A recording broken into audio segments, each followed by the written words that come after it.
लोग कैसे हैं आप सभी। स्वागत है आप लोगों का परफेक्ट वर्ल्ड के एक नए हिंदी नॉर्मल एक्सप्लेनेशन वीडियो में। और यार अभी क्या बताऊँ मैं, वीडियो थोड़े आप लोग तो यार मतलब 112 सब्सक्राइबर्स है, लेकिन फिर भी 50 व्यूज़ भी मतलब वो नहीं हो रहे हैं और प्लस नहीं हो रहा। तो मैं ऐसे में क्या करूँ बताइए ना। मतलब वॉच टाइम आ रहा है, कुछ आ रहा है ना, सब्सक्राइबर्स बढ़ रहा है, आपको सपोर्ट ही नहीं दिखा रहा हूँ।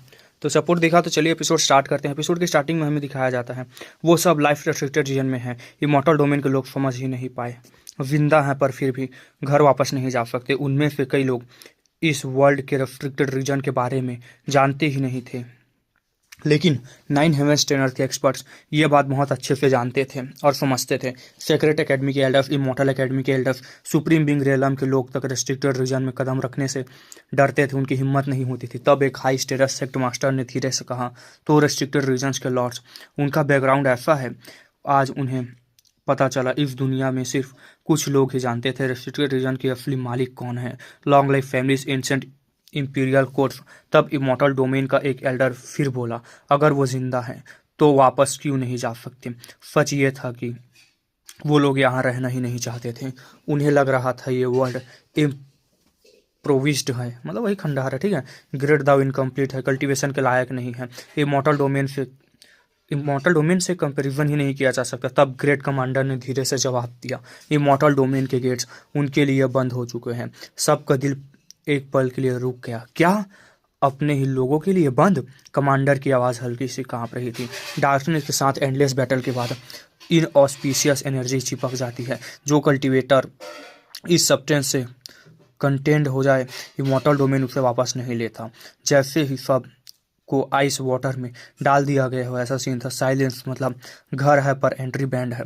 लाइफ दे दो, फाइट करो, मर जाओ, और अगर बच भी गए तो परमानेंट एक्साइल। एक ने दांत भींचते हुए कहा, कितने कोल्ड हार्टेड हैं वो सीनियर्स। पर सच और भी हार्श था। कमांडर ने हल्का सा बिटर स्माइल दिया। रेस्ट्रिक्टेड रीजन बनाना आसान नहीं होता। जो लोग पहले लड़े थे वो एक्स्ट्रा ऑर्डिनरी थे। वो और तुम, मैं और तुम कंपेयर भी नहीं कर सकते उनके। तब सबके चेहरे सफ़ेद पड़ गए। समझ आ गया, इमॉर्टल डोमेन के जो एंशंट फिगर्स गए थे शायद मरे नहीं, रेफ्यूटेड रीजन्स में रहे रहे हैं। इस आइडेंटिटी के लेवल उनके बियॉन्ड था। कमांडर ने धीरे से कहा, अगर बच गया तो शायद उनके रेस्ट्रिक्टेड रीजन्स में फॉलो कर सके, मतलब उनके रेस्ट्रिक्टेड में फॉलोवर बन सके, ऐसा था, ठीक है। लेकिन टोन में बिटरनेस क्लियरली थी। तब फ्री वर्ल्ड गोल्डन एल्डर ने कोल्ड वॉइस में कहा, तुम ज़्यादा बोल रहे हो। एटमॉस्फेयर टाइट हो गया। कुछ लीडर्स फ्यूरियस थे। हम क्यों टेक करे सब कुछ, इस प्राइस का वैल्यू क्या है? गोल्डन एल्डर ने उन्हें सीधा देखा, तुम्हारे हेयर्स, तुम्हारे लव्ड वंस, सबको हाईएस्ट इनहेरिटेंस मिलेगी, ग्रेटेस्ट रिसोर्सेज मिलेंगे, तुम्हारा सेक्रीफाइस वर्थ इट है। बस एक लाइन, पर सब समझ गए। ये रिपेमेंट भी था और थ्रेड भी। उनके परिवार अभी भी इमॉर्टल डोमेन में थे। अगर उन्होंने रिबेलियन की तो कॉन्सिक्वेंसेस उन्हें के डिसेंडेंट्स को भी भुगतने पड़ेंगे। सब कुछ चुप हो गए। फियर और हेल्पनेस का मिक्स। गोल्डन एल्डर ने वार्निंग दी, फाइनल वार्निंग दी, अगर बातें डिस्कस हो सकती हैं, कुछ नहीं। सब ने सर झुका दिए।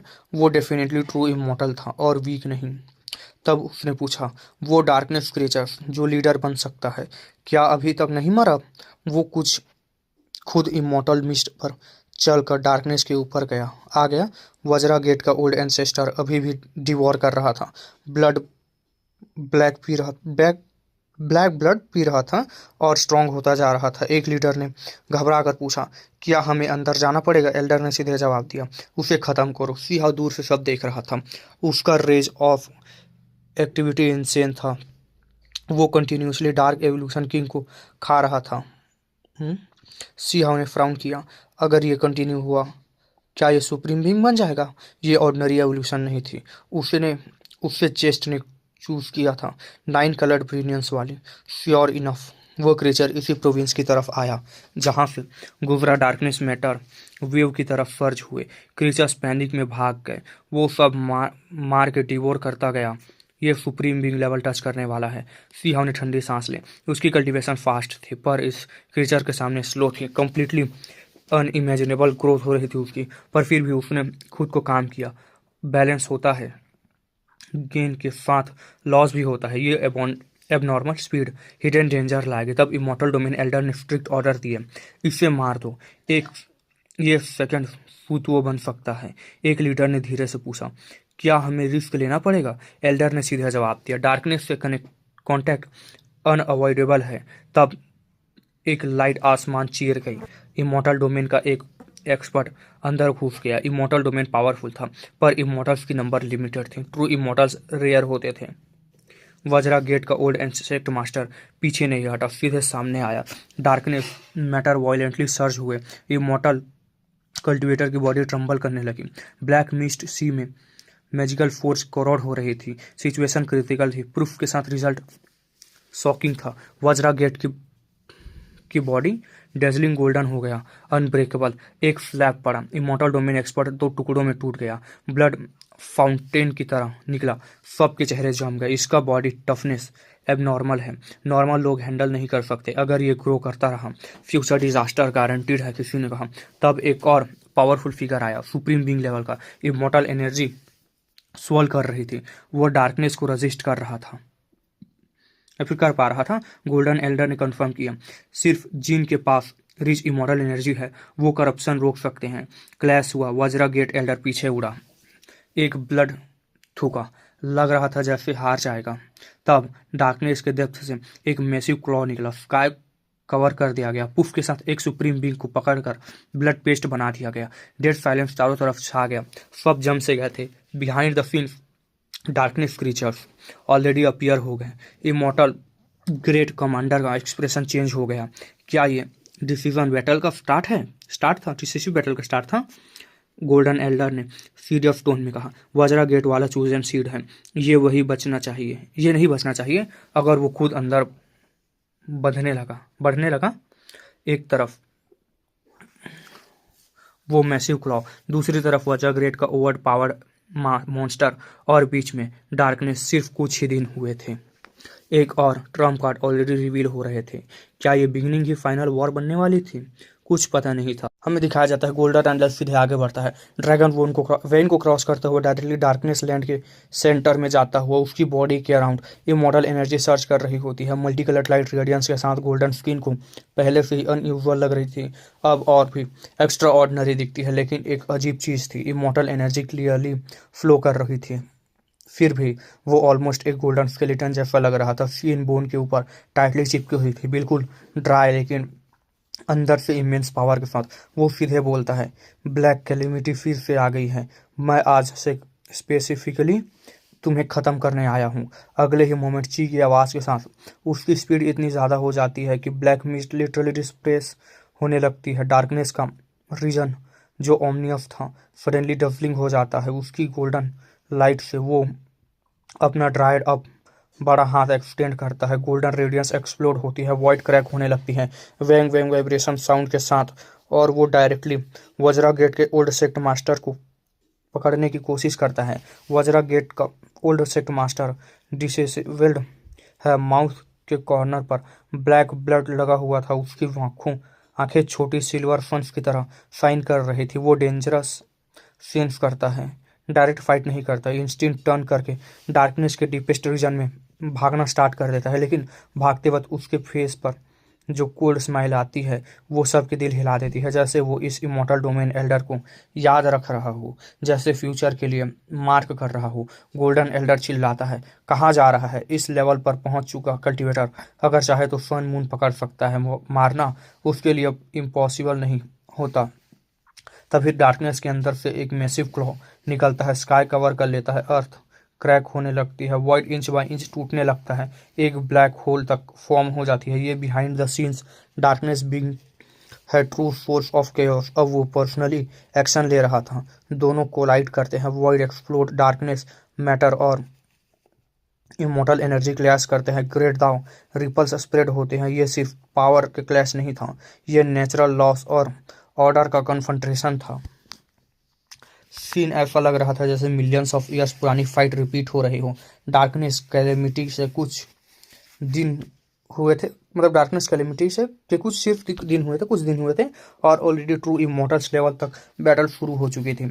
सिर्फ उनकी क्लैश से ही जो स्लाइट दाव फ्लक्चुएशंस लीक हो रही थी उनसे अर्थ के माउंटेन्स पेपर की तरह ऐश बनकर वॉइड में वैनिश हो रहे थे। फिर भी दोनों अपनी पावर परफेक्टली कंट्रोल कर रहे थे।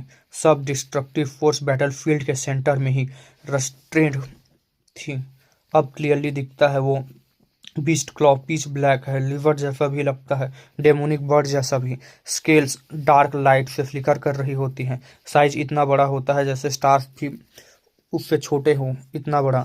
गोल्डन एल्डर भी जाइंट हो चुका होता है, लेकिन गोल्डन पाम से वो क्लॉ को होल्ड कर रहा था। ग्रेट दावेव्स दोनों के बीच कंटिन्यूसली क्लैश हो रहे थे। ये सिर्फ मेजर इन्फंट्रेशन नहीं था, true immortal versus darkness creature का था। डार्कनेस से एक हार्श और क्रूअल वॉइस आती है। इमॉर्टल डोमेन अभी तक रूल्स से चिपका हुआ है। तुम्हारी हार सिर्फ टाइम की बात है। क्लॉ ट्विस्ट होती है। Spiral dark light meat grinder की तरह एल्डर के आर्म्स को श्रेड कर देती है। पुफ के साथ गोल्डन एल्डर का आर्म एक्सप्लोड हो जाता है। इमॉर्टल ब्लड शटर्ड हो जाता है। हर ड्रॉप में स्टार डिस्ट्रॉइंग लेवल पावर होती है। फिर भी वो इंजर्ड हो चुका था। डार्क लाइट उसके पूरी बॉडी में घुसने की कोशिश करती है। डार्कनेस वॉइस कोल्डली बोलती है, बहुत इजीली जीत गया। डार्केस्ट ड्रैगन वेन को दूसरी फाइट सबका हार्ट सिंक हो जाता है। Golden skin silver bone technique के लिए फेमस एल्डर का आर्म इंस्टेंटली क्रिपल हो गया था। एनिमी का लेवल इमेजिन करो कितना भयानक रहा होगा। एल्डर कफ करता है, लिप्स से ब्लड टिपकते हुए लगते हैं। वो पीछे स्टैगर करता है, लेकिन उसका ब्रोकन आर्म रैपिडली जनरेट होने लगता है। स्काई में कुछ स्टार्स सडनली ब्राइट हो जाते हैं।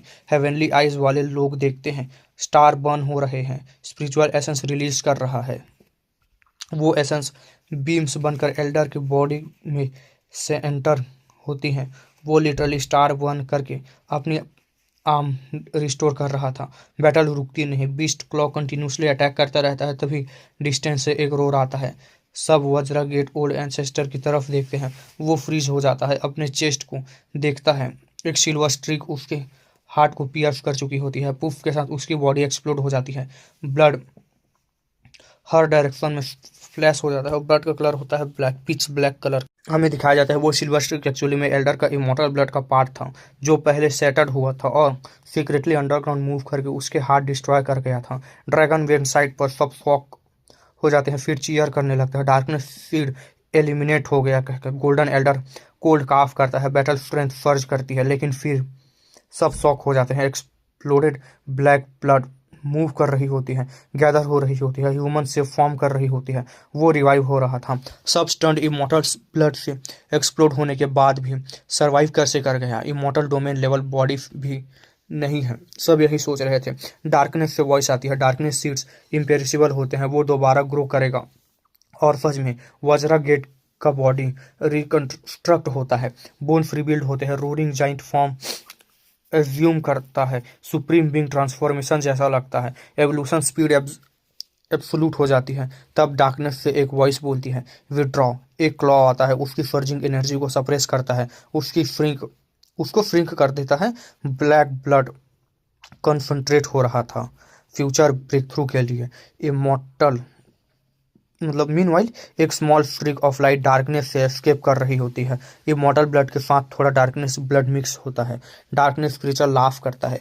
चूजन का ब्लड ले जाना चाहते हो? बीस्ट क्लॉ श्रिंक होता है। ट्रू बॉडी रिवील होती है। ह्यूमनॉइड आउटलाइन फीस्ट बनाकर इमॉर्टल एल्डर पर और उस फ्लोइंग लाइट पर अटैक करता है। गोल्डन एल्डर एक लाइट शूट करता है। इमेन इमॉर्टल फोर्स इरप्ट करती है। क्लैश इंटेंस होता है। बैंग की आवाज़ के साथ फ्लोइंग टाइम एक्सप्लोड हो जाती है। फ्लोइंग लाइट एक्सप्लोड हो जाती है। Immortal blood centred, darkness blood भी सेटर्ड हो जाती है। तब ड्रैगन वेन साइड से एक एल्डर अपीयर होता है। White beard, white hair, hands में जेट कुलट्रोन।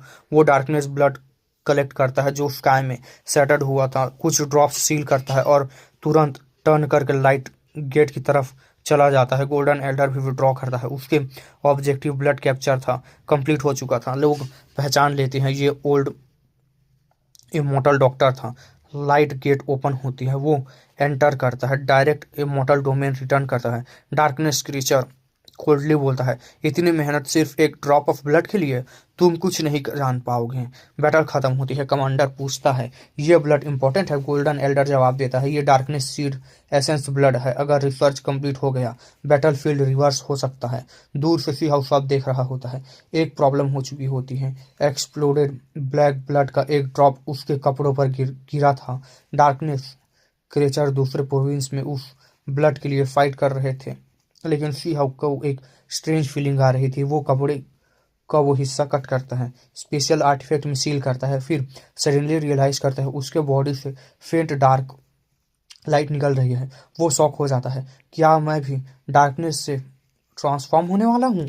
अब देखते हैं सियाओ को क्या लंका लगने वाली है। हमें दिखाया जाता है अचानक सियाओ की बॉडी स्ट्रेंज बिहेव करने लगती है। उसे लगता है जैसे बॉडी हैवी हो रहे हो, स्किन के ऊपर छोटे छोटे डार्क लाइट के स्पक्स फ्लिकर कर रहे होते हैं। वो अंदर से हिल जाता है। क्या ये डेमोनिक ट्रांसफॉर्मेशन का साइन है? सबसे डरावने वाली बात यह होती है कि उसके ब्लैक ब्लड को डायरेक्टली टच भी नहीं किया था, फिर भी ऐसी सिचुएशन स्टार्ट हो गई थी। उसके दिमाग में तुरंत वो एक ड्रॉप आता है जो उसके कपड़ों पर गिरा था। वो तुरंत बैटलफील्ड से दूर भाग जाता है, वॉइड के थ्रू ट्रैवल करता हुआ कंप्लीटली डिसअपियर हो जाता है। 2 दिन बाद एक इसोलेटेड वैली में वो सक्लूडेड कल्टीवेशन स्टार्ट करता है। डार्क लाइट उसके बॉडी के अराउंड फ्लिकर कर रही होती है, लो ग्रोलिंग जैसे साउंड निकल रही होती है। वो मिस्टीरियस टेक्निक ऑपरेट करता है, डार्कनेस मैटर को इरेज करना की कोशिश करता है।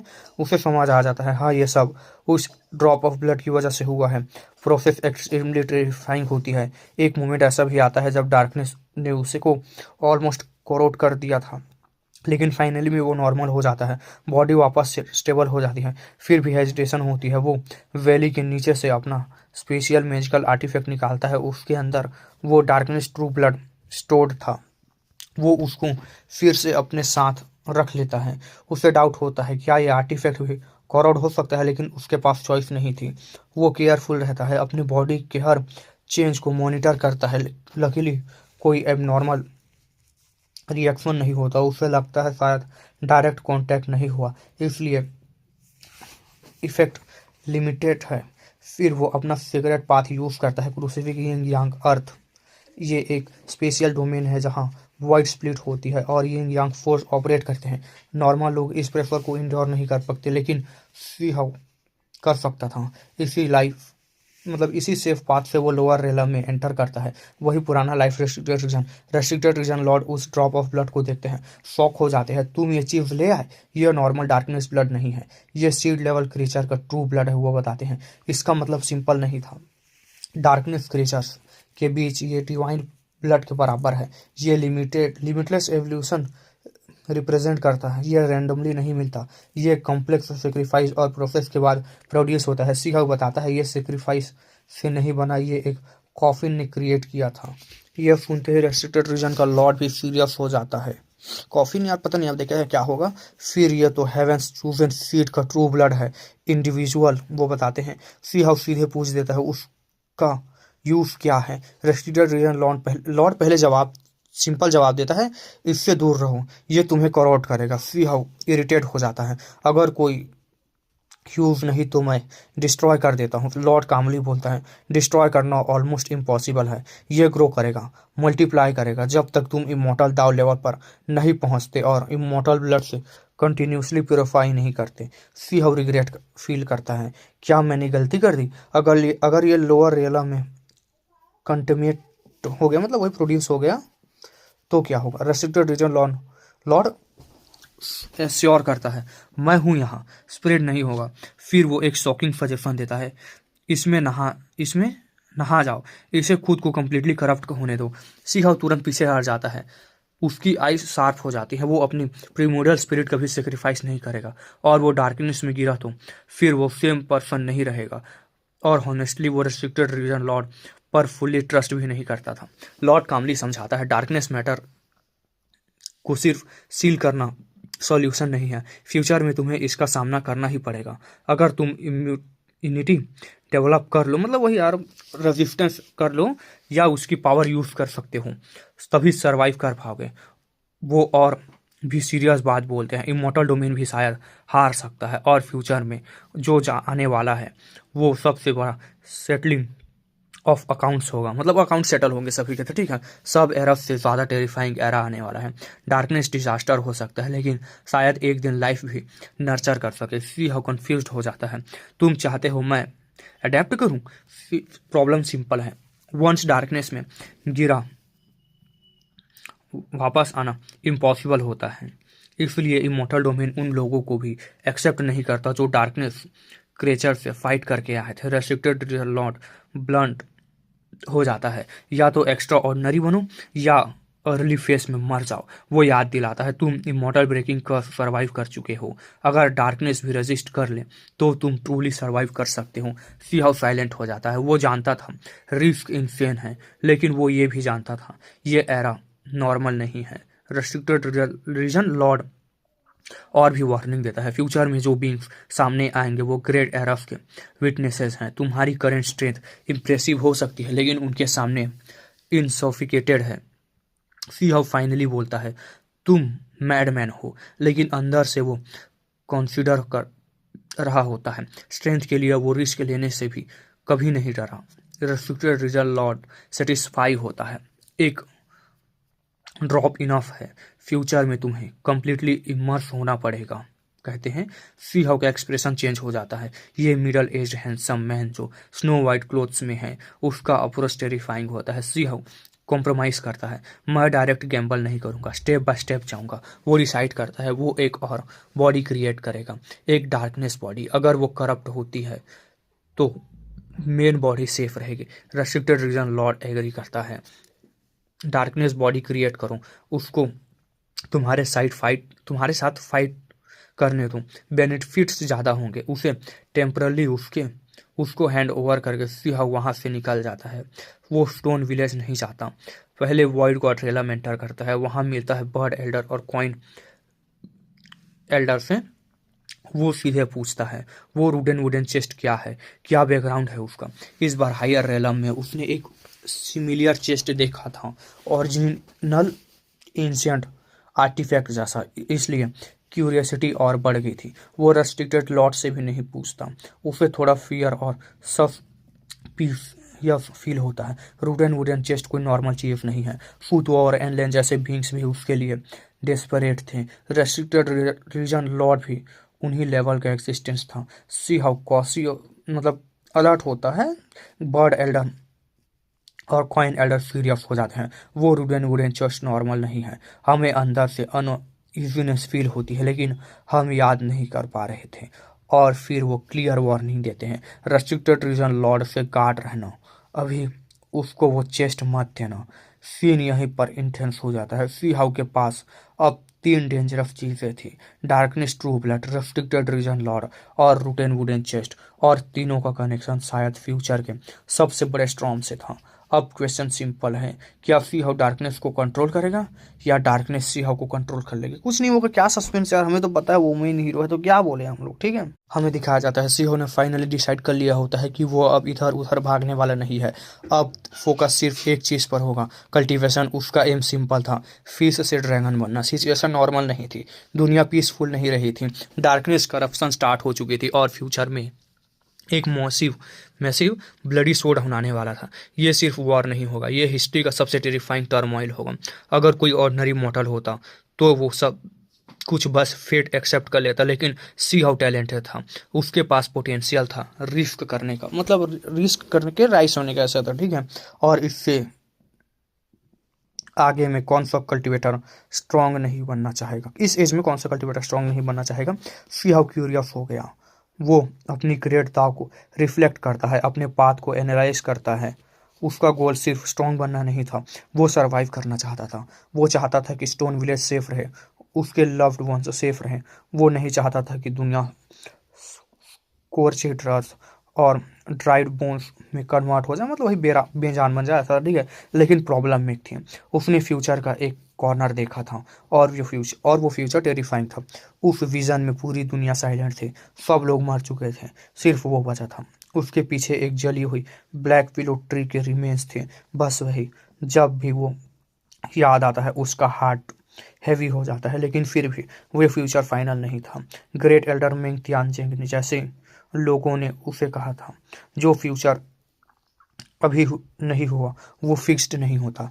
और एक इम्पॉर्टेंट पॉइंट भी था उस विजन के एंड में। सी हाउ डिवाइन दाव के समिट पर खड़ा था, मतलब लिमिट पर, और उसके बाद भी वो आगे बढ़ रहा था। मतलब स्टोरी वहाँ ख़त्म नहीं हुई थी, लेकिन ये बात उसको और डिस्टर्ब करती है। अगर वो फाइनल सीन नहीं था तो फिर उसके बाद क्या होने वाला है, ये सब सोचकर उसके माइंड रेस्टलेस हो जाता है। हायर रेलम जाकर जब उसने डार्क क्रिएचर्स देखे, इमॉर्टल डोमेन की आर्मी मूवमेंट देखे, तब उसको क्लियर हो गया उसकी करेंट कल्टीवेशन इनफ नहीं है। एक दिन ग्रेट वाइल्डनेस में वो जोर से रोर करता है। सी हाउ चिल्लाता है, मैं और स्ट्रांग बनना चाहता हूँ। उसकी वॉइस हेवेंस तक को स्प्लिट कर देती है, लेकिन वो तुरंत कंट्रोल करता है। विलोस को डैमेज नहीं होना चाहिए, इसलिए वो शिफ्ट करता है। लोअर रेलम उसके लिए वीक पड़ रहा था।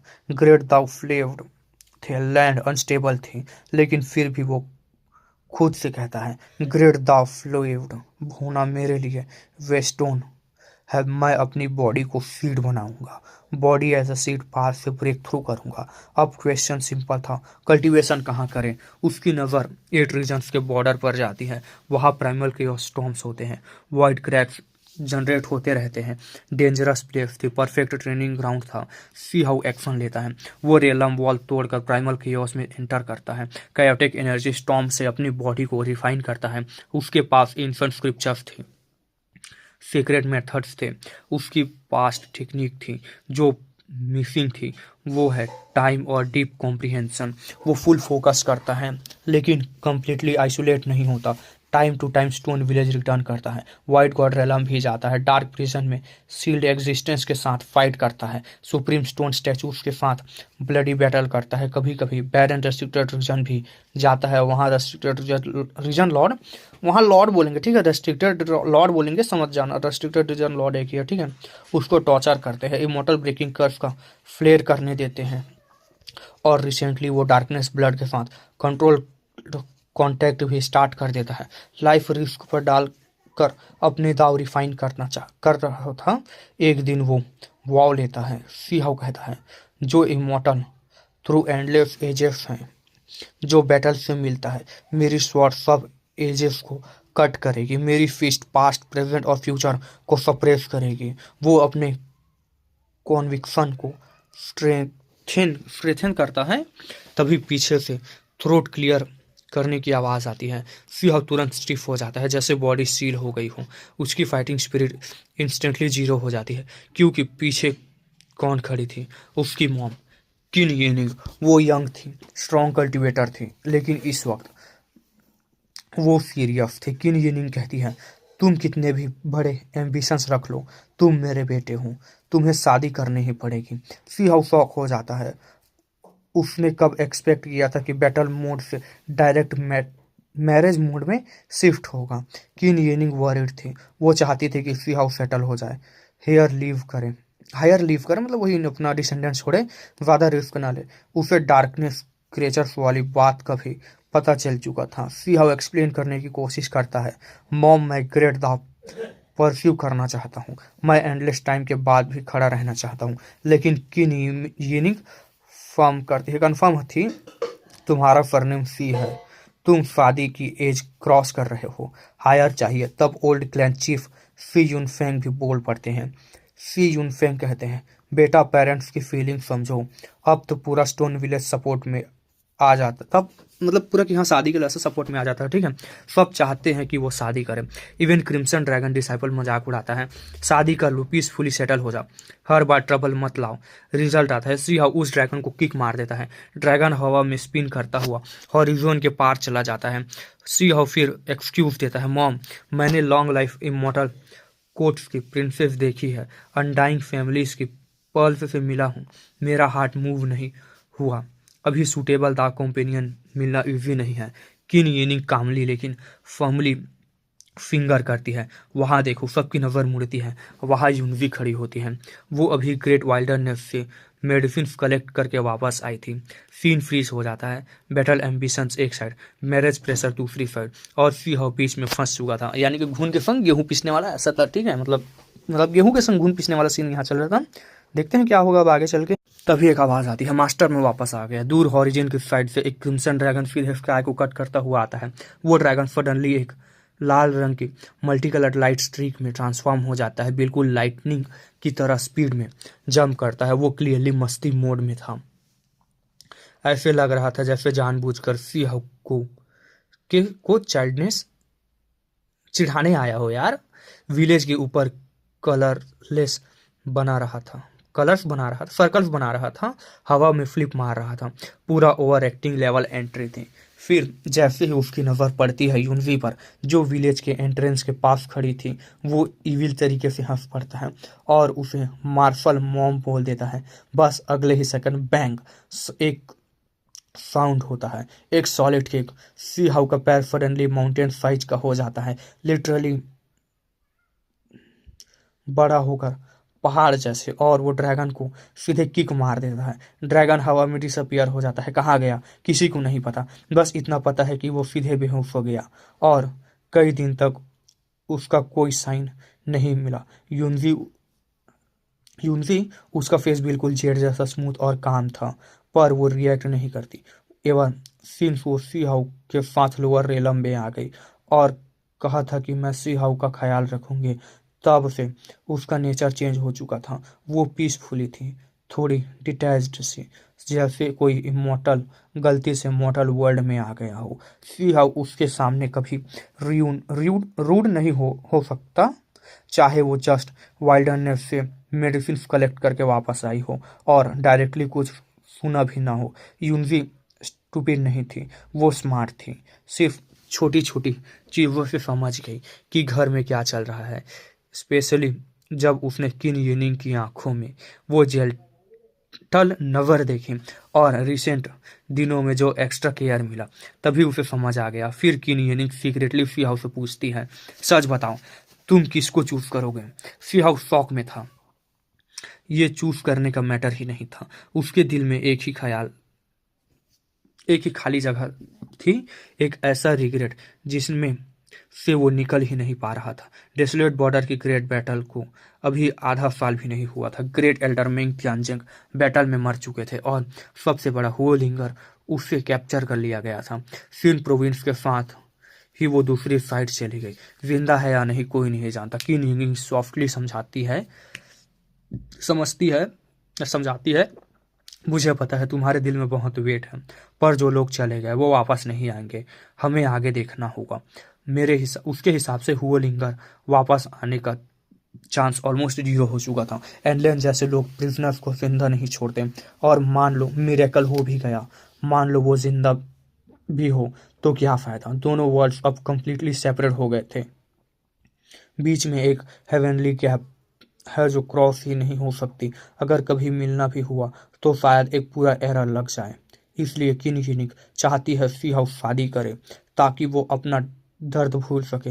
सिर्फ सी हाउ एक लाइन बोलता है, मुझे थोड़ा और टाइम चाहिए, और वो चला जाता है सीधा प्राइमल केओस में कल्टीवेशन करने। किन यूनिक पीछे से धीरे से बोलती है, वो लिंगर अच्छी लड़की थी, पर तुम दोनों का कनेक्शन अब खत्म हो चुका है। सी जीलिंग उसे रोक लेता है, क्योंकि फादर होने के नाते वो समझता है सिंह भूलने वाला नहीं।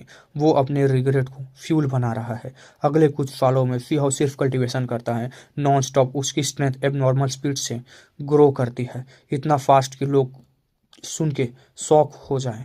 उसकी एज में सेल्फ रिलीज रेलम में कब पीक टच करना स्टोरी में कभी नहीं हुआ था। मतलब टाइम गैप दिखाया जा रहा है, ठीक है। उसने बस ट्रेनिंग की और वो सेल्फ रिलीज रेलम के पीक पर पहुंच चुका है। एक स्टेप और वो सुप्रीम बीइंग रेलम को टच करेगा। ये नेचुरल कल्टीवेशन थी, डार्क क्रिएचर की तरह, शॉर्टकट नहीं, प्योर हार्ड वर्क। फाइनली एक दिन प्राइमल क्योस में ह्यूज एक्सप्लोजन जैसे साउंड होता है। वो सेल्फ रिलीज रेलम को कंप्लीटली स्टेबलाइज कर लेता है एब्सोल्यूट पीक पर। अगर ये न्यूज़ अपर रेलम में फैल जाए तो सब हिल जाएंगे। उतना स्ट्रॉन्ग सुप्रीम बीइंग, एक इतना यंग सुप्रीम बीइंग का बॉर्डर पे अनहर्ड ऑफ मतलब पता नहीं ऐसा था, ठीक है, मतलब ऐसा ही था। हमें अगले साल का साइन दिखाया जाता है। वो ट्राई करता है ब्रेक करने की बैरियर को, पर फेल हो जाता है।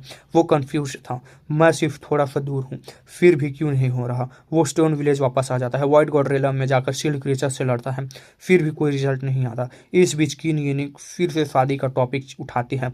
विलेज के लोग भी चाहते हैं कि सी हाउ का हायर हो, पर वो सिर्फ स्माइल करता है, टॉपिक डॉज कर देता है। अब उसे लगता है लोअर रेलम में उसकी ग्रोथ लिमिट पे आ गया है, तो वो फिर से 3000 प्रोविंस में एंटर करता है, और जो देखता है उसको शॉक कर देता है। डार्कनेस टेरिफाइंग यूज हो चुकी थी, टेरिटरी यूज हो चुकी थी, टेरिफाइंग टेरिटरी यूज हो चुकी थी, थाउजेंड्स ऑफ प्रोविंस कवर हो चुके थे। सिर्फ यही नहीं, 9 हेवेंस 10 अर्थ के दूसरे कॉन्टिनेंट्स में भी डार्क मैटर स्प्रेड हो रहा था। इमॉर्टल डोमेन को एक्स्ट्रा ट्रूप्स भेजने पड़ रहे थे। हर जगह फ्लॉटर था, इतना ब्लड शेड के काउंट ही नहीं हो सकता था। सुनने में आता है कि ट्रू इमॉर्टल तक मर गए बैटल में। ये फुल स्केल वॉर थी। सी हाउ ऑब्जर्व करता है, कभी कभी अटैक करता है, सिंपल सैंपल लेने की कोशिश करता है, पर फुल ज्वाइन नहीं करता, क्योंकि वो जानता था अभी उसका टाइम नहीं आया। अभी वो ग्रो फेस में है। जब तक एक ब्लेड से बैटल फील्ड स्प्लिट ना कर सके, तब तक उसका एंट्री मीनिंगफुल नहीं होगा।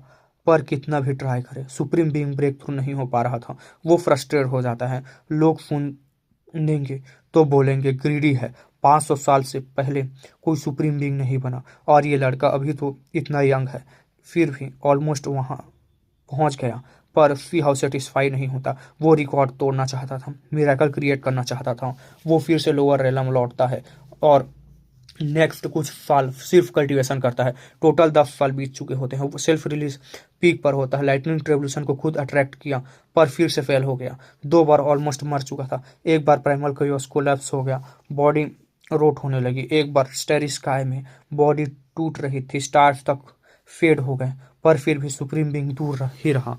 अब वो बॉटल नेक पे अटक चुका था। लोग बोलते थे इम्पॉसिबल है यंगेस्ट सुप्रीम बीइंग बनना, पर सी हाउ एक्सेप्ट नहीं करता। वो सेंचुरीज वेट नहीं करेगा। उसका गोल क्लियर था, रिकॉर्ड तोड़ना, फिर मिरेकल क्रिएट करना है, और बैरियर को फोर्स करके तोड़ना। तो देखते हैं गाइस क्या सी हाउ मतलब बैरियर को तोड़ पाएगा कि नहीं तोड़ पाएगा, कि क्या होगा, अभी तो आगे ही पता चलेगा। चलो कंटिन्यू रखते हैं। आज मैं तुम लोगों को बहुत लंबा वीडियो दूंगा, ठीक है, बस देख लेना। आज हमें दिखाया जाता है तब सी हाउ ने एक फाइनली हल्का सा सीख लिया। इतने सालों से वो खुद से ब्रेक करने की कोशिश कर रहा था। उसका ईगो स्ट्रांग था, वो चाहता था कि सुप्रीम बीइंग रेवलम तक खुद पहुंचे, इम्पॉसिबल को पॉसिबल करे। लेकिन अब वो मजबूर हो गया। वो सीधे रेस्ट्रिक्टेड रीजन लॉर्ड के पास गाइडेंस लेने गया। उसके दिमाग में सिर्फ एक ही सवाल था, मैं इतना पावरफुल हूँ, सेल्फ रिलीज रेलम में प्रैक्टिकली अनमैच्ड हो गया हूँ, फिर भी मैं वो लास्ट स्टेप क्यों नहीं ले पा रहा। रेस्ट्रिक्टेड रीजन लॉर्ड उसकी बात सुनकर काफ़ी देर तक चुप रहे। सच में वो भी थोड़े शॉक्ड थे। ये लड़का जो अभी सिर्फ अपने 30s में है, सुप्रीम बीइंग बनना चाहता है। उन्होंने धीरज से कहा, तुम बहुत इम्पेशेंट हो। सी हाउ तुरंत रिप्लाई करता है, मैं इम्पेशेंट कैसे ना हूँ। अपर रेलम में वॉर चल रही है, डार्कनेस स्प्रेड हो रही है, मुझे जल्दी स्ट्रांग बनना होगा। रेस्ट्रिक्टेड रीजन लॉर्ड ने धीरे से जवाब दिया, इस दुनिया में कभी भी 500 साल से कम उम्र का सुप्रीम बीइंग नहीं हुआ, पिछले 2 ग्रेट एरस में भी नहीं। सी हाउ साइलेंट हो गया, सच में एक भी नहीं। लॉर्ड ने सीधे जवाब दिया, नहीं दिया। उन्हें लगा जैसे ये लड़का अपने एंसेस्टर्स का मजाक उड़ा रहा हो। फिर उसने क्लियरली समझाया, पावर इनफ नहीं होती, सुप्रीम बीइंग बनने के लिए टाइम का एक्यूमुलेशन चाहिए, मैजिकल फोर्स के डेप्थ चाहिए, और सबसे इम्पोर्टेंट माइंड का tempering. See how suspicious tone में पूछता है, तो मुझे क्या करना चाहिए, क्लियर बताइए। लॉर्ड बोलते हैं, अगर सुप्रीम बीइंग बनना है तो तुम्हें मॉर्टल वर्ल्ड के 100 फेसेस एक्सपीरियंस करने होंगे, लोगों के बीच रहना होगा, लाइफ का स्ट्रगल करना देखना होगा, अपने हार्ट को पॉलिश करना होगा। तब जब हार्ट फ्री हो जाएगा, तब सेकंड्स खुलेंगे, तब तुम मॉर्टल दाव के पीक पर खड़े होगे। सी हाउ के ब्रोस टाइट हो जाते हैं। उसे लगता है ये प्रोसेस बहुत लंबा होगा, पर उसके पास टाइम नहीं था। फिर वो एक और सवाल पूछता है, डार्क क्रिएचर्स को माइंड रिफाइंड करने की ज़रूरत नहीं पड़ती, वो सिर्फ पावर एक्यूमुलेट करके ब्रेक कर लेते हैं, ऐसा क्यों। लॉर्ड ने सीरियस टोन में जवाब दिया, वो सिर्फ पावर मॉन्स्टर्स होते हैं, स्लेव सोल्जर्स। उनका एडवांसमेंट सिर्फ रॉ पावर है, रियल सुप्रीम बीइंग नहीं। सिर्फ सिर्फ डार्कनेस सीड अलग होते हैं, पर उनके पीछे एक बड़ा टेरर छुपा हुआ है। ये कहकर लॉर्ड चुप हो गया। सी ने डिसाइड किया, ठीक है, मैं हार्ड टेम्पर करूंगा। उसने नेक्स्ट 10 साल मॉडल वर्ल्ड में बिताए। कभी टीचर बना, कभी मरवरी ट्री पिकर, कभी एनिमल का केयर टेकर, कभी बेगर तक बना।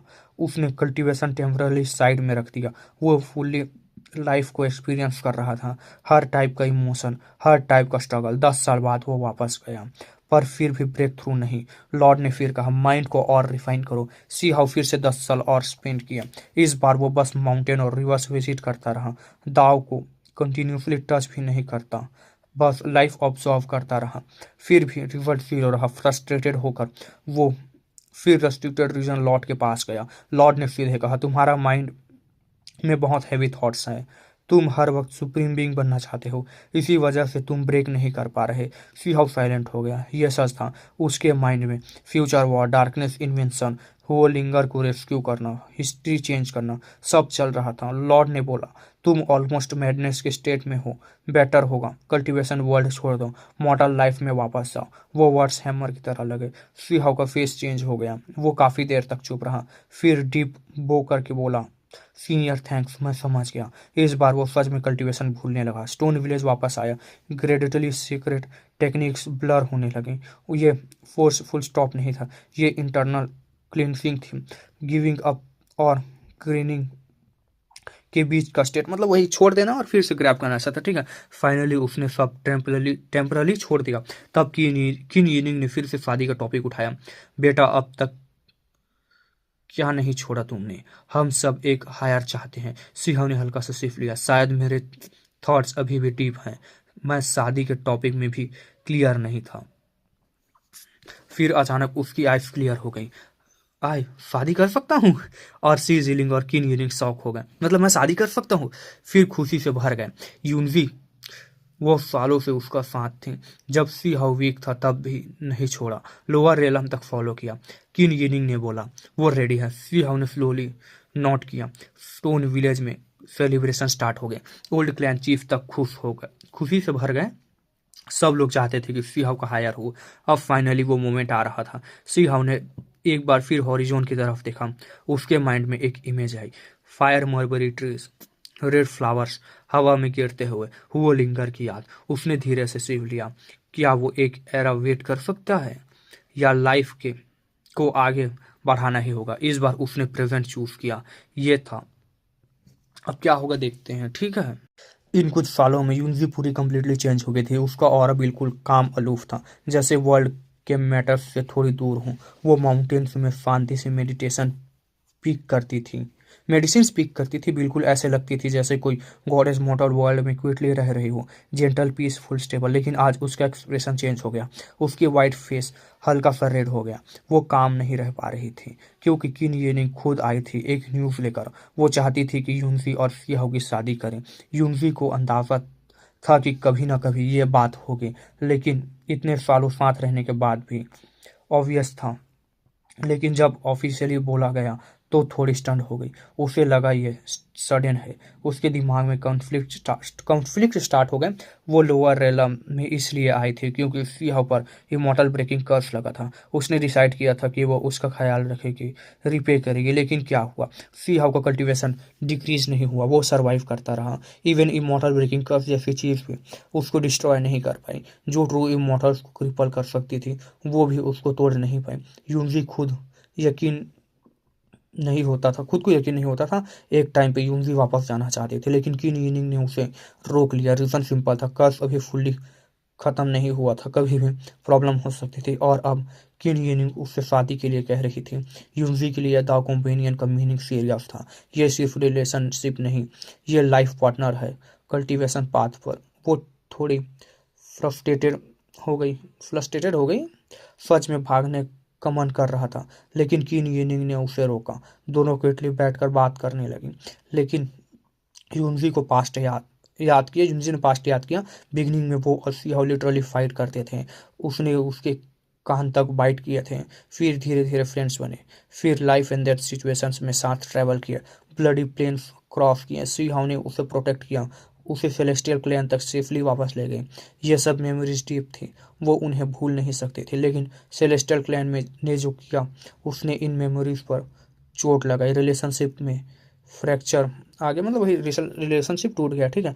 पर जब यूनजी को पता चला कि सियाओ क्रिपल हो रहा है, उसने हेजिटेट नहीं किया, वो उसके साथ नीचे आई। वो पास्ट को हील करना चाहती थी। अगर वो हॉनेस्टली अपने आप से पूछें तो वो सियाओ से नफरत नहीं करती थी, उसका साथ रहना एक्चुअली उसे खुशी देता था। वो जानती थी वो उसे पसंद करती है, पर प्रॉब्लम यहाँ थी, सिहाउ के लाइफ में और भी लड़कियां थी। वो बोल्ड था, लोअर रेलम से 9 हेवेंस तक डेसोलेट बॉर्डर में फाइट किया।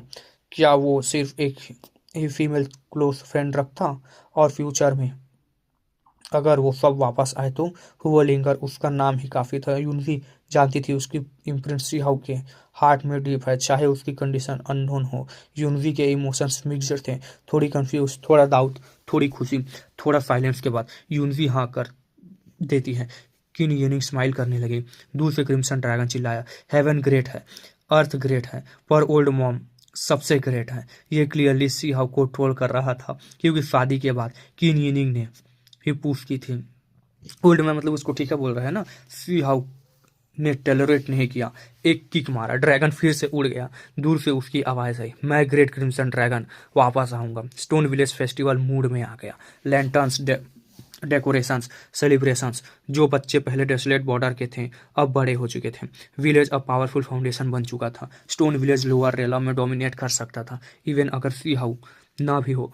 ग्राउंड किड्स काफ़ी थे वर्ल्ड को हैंडल करने के लिए। फ्रेंड्स भी आए। किन फैंक, जो अब स्टोन कंट्री का ह्यूमन एम्परर था। वुयान, little red bird, golden lion. Golden lion literally shocked था। सी हाउ सेल्फ रिलीफ रेलम पीक पर है और फिर भी सेटिस्फाइड नहीं। वो सुप्रीम बीइंग बनना चाहता था। अगर 100 साल से पहले सुप्रीम बीइंग बन गया तो ये इम्पॉसिबल रिकॉर्ड होगा। थर्ड ब्लैकी बोला, मुझे भी जल्दी कल्टीवेट करना पड़ेगा। बिग रेड बर्ड ने उसे विंग से फाइट कर दिया। सब लोग हंसी मजाक कर रहे थे, पर सियाहो के माइंड अभी भी रेस्टलेस था। सब छोड़ दूं तो क्या सुप्रीम बीइंग बन जाऊंगा? उसने मेडिटेशन स्टार्ट किया, सीक्रेट टेक्निक भूलने लगा। वुमेन का फिगर ब्लर होने लगा, लेकिन हार्ट में बिटरनेस अभी भी थी। सडनली एक फिगर क्लियर हुई, की नहीं वो भूल नहीं पाया। उसने फोर्सफुली इरेज किया। फिर फायर क्लैन वुमेन की इमेज आई, फिर fire mulberry trees, flower rain, waiting figure. जितने इरेज करता उतना ही कुछ और डीप होता जाता। उसने फाइनली फाउट किया, इरेज, और सब थॉट्स तोड़ दिए। फाइनल डिसीजन ये लिया, अगर यह पैथ फेल हुआ तो वो दाव के अगेंस्ट जाएगा। इमोशंस को इरेज नहीं करेगा, उनकी इमोशंस के साथ सुप्रीम बीइंग बनेगा। मतलब वही जैसे वांगलिन था ना, हेवन के सिस्टम के साथ नहीं चलूंगा, ऐसे चलूंगा, वैसे वो भी कर रहा है, ठीक है। सुप्रीम बीइंग बनेगा। वन विल आउट ऑफ 1000 ये उसका फाइनल बैकअप था। अब उसकी आइस काम थी, वो यूनिटी की तरफ चला। उस दिन शादी हुई। स्टोन विलेज फुल सेलिब्रेशन में था। Clan chief ear to ear smile कर रहे थे। सब लोग ड्रिंक्स एक्सचेंज कर रहे थे। ओफन क्लैन तक के गेस्ट आए थे। तब गोल्डन लायन सडनली फ्यूरियस हो गया। ये वही बर्ड है, पाम साइज 5 कलर्ड स्पैरो, जो कभी उसके नोज पर बर्ड पू छोड़ गई थी। वो एक प्योर वाइट जेट जैसे स्मॉल कूल ड्रोन लेकर आया। उसने उसे स्टोन विलेज में ड्रॉप किया और भाग गया। सब कंफ्यूज थे, पर स्टोन विलेज के लोग समझ गए यह नॉर्मल चीज़ नहीं। सिंह ने कुलट्रोन को देखा। उसे याद आया जब 7 डाइटिस लोअर रेलम आए थे, वो एक कुलट्रोन लेकर आए थे। वो क्रैक्ड हुआ था, अंदर से वाइट कुलट्रोन निकला था, पर फिर वाइट में डिसअपियर हो गया था। और आज 5 कलर स्पैरो उसे वापस ले आया था। देखते हैं क्या होगा। हमें दिखाया जाता है जो स्मॉल वाइट कुलट्रोन 5 कलर स्पैरो छोड़कर गया था, वो अब ग्राउंड पर क्विटली रखा था। उसके अंदर से हल्की से सॉफ्ट रेडियंस निकल रही थी, बिल्कुल जेंटल ग्लो, ना अग्रेशन ना फ्लैशी, बस स्टेडी डिवाइन लाइट। साइज देखो तो बस 1 इंच का, इतना छोटा कि अगर ध्यान ना दो तो इग्नोर हो जाए। प्योर वाइट स्नो जैसा, जैसे इमोर्टल बोन्स से कर्व किया गया हो। सिंह तुरंत समझ गया ये वही कुलट्रोन है जो पास्ट में क्रैक हुआ था जब 7 डाइटिस लोअर रेला में आए थे। तब जो कुलट्रोन टूट कर अंदर से वाइट कुलट्रोन निकला था, वही अब सब श्रिंक हो चुका था। गोल्डन लायन का फोकस अलग था। वो सीधे स्काई में जंप मारा। तू कहाँ भाग रहा है? उसके माउथ खोला।